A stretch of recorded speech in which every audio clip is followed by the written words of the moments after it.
How can I say that? Well, this is an area where I could go on and on and on. There is so much material out there. We could spend literally years.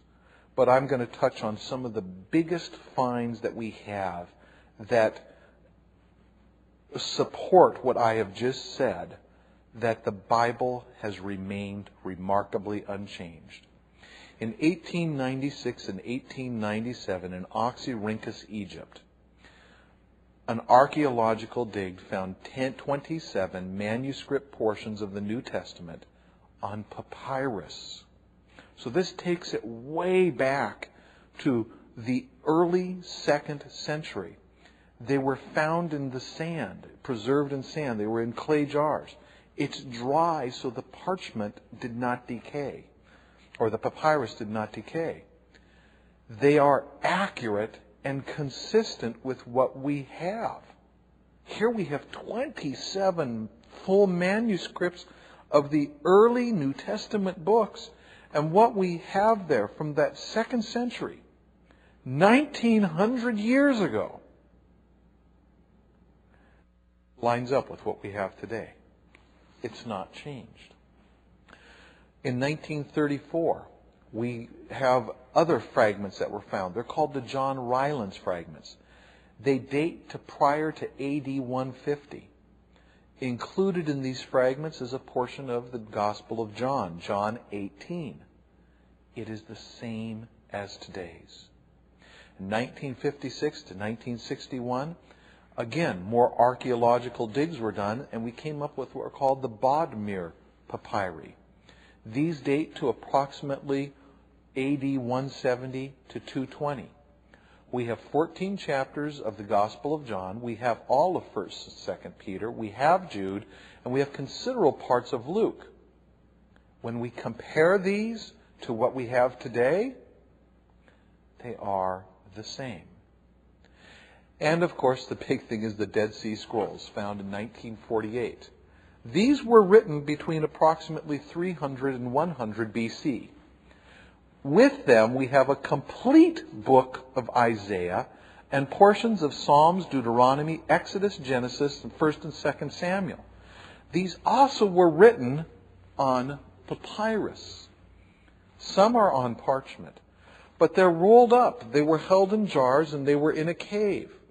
When you open those jars and you try to unroll them, they just literally fall apart into tiny pieces.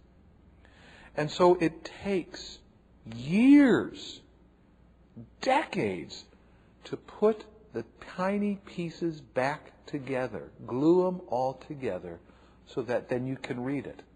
We have completed the book of Isaiah.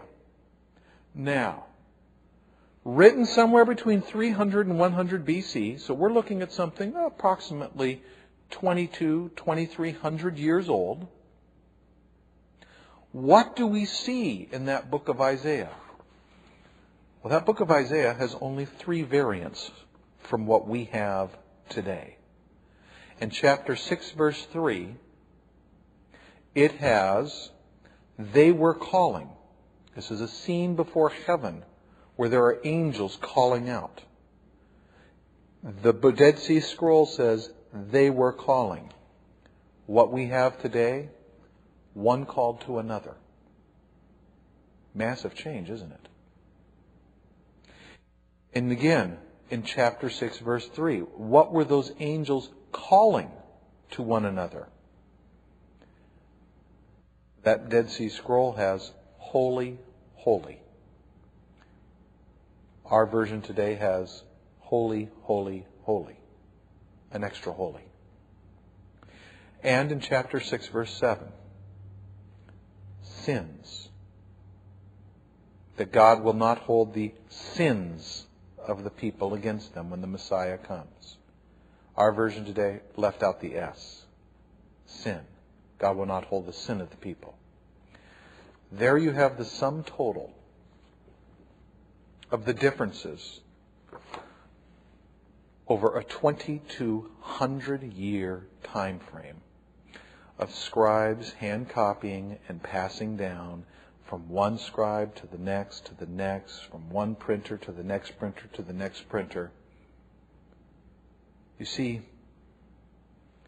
when it comes down to it, and we look at the Bible, these scribes who passed it down, the people who wrote it, every one of them saw it as the Word of God. And therefore, they did their utmost to preserve it in its truest form. Because to put in something else would be to try to change God's very Word. The Bible has not changed over the years. It has stayed remarkably the same, and that is part of the beauty of the Bible. Christians are always looking and trying to find if scribes along the way did insert something or did make a mistake.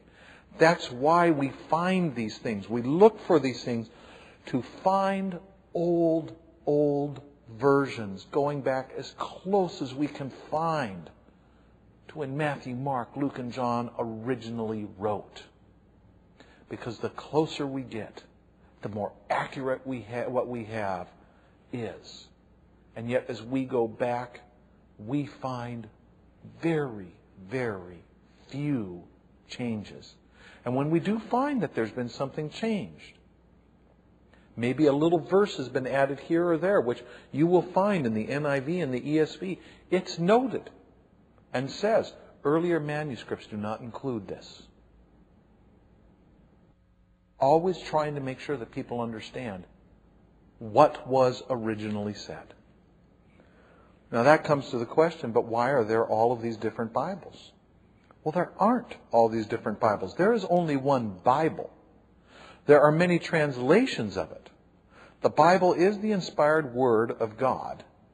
It's the inspired Word of an infinite God to a finite man. Man is always trying to make that word more understandable. And so we have different translations where people, they take that Greek, they take the Hebrew, they go back as far as they can, and they try to make it so that we can understand it better. But to be very honest, we'll never totally succeed. Because our God is too big and too complex to fit into a book. And that's why we have all these different translations. We're all trying to make it very clear and understandable. But let's be honest when it comes to the Bible. Let's compare it to the standard works of history. People want to attack it. Well, let's really take a look. Is it fair? The Gallic Wars were written by Caesar. They were written somewhere between 100 and 44 BC. The earliest copies we have of it go to AD 900. There's a 1,000-year gap between what Caesar wrote and what we have. And we only have 10 of those copies of fragments going back to AD 900, 1,000 years after he wrote it. That's considered historically accurate. The Iliad, written by Homer, was written around 800 BC. The very earliest copies that we have date to 400 BC, 400 years after the fact. We've got 643 partial manuscripts or manuscripts of the Iliad by Homer. But the earliest of those is still 400 years after Homer. But that is considered to be factually and historically accurate.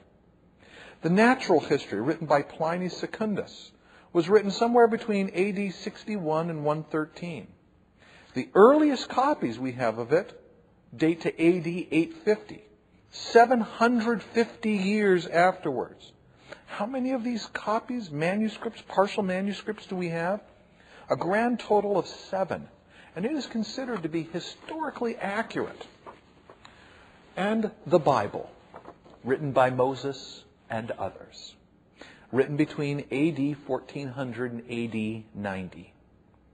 The earliest copies date to 114. Now that is just portions. We don't have full books. You go to the year AD 200, we have entire books. You go to AD 325, we have complete copies of the entire Bible as we have it today. The time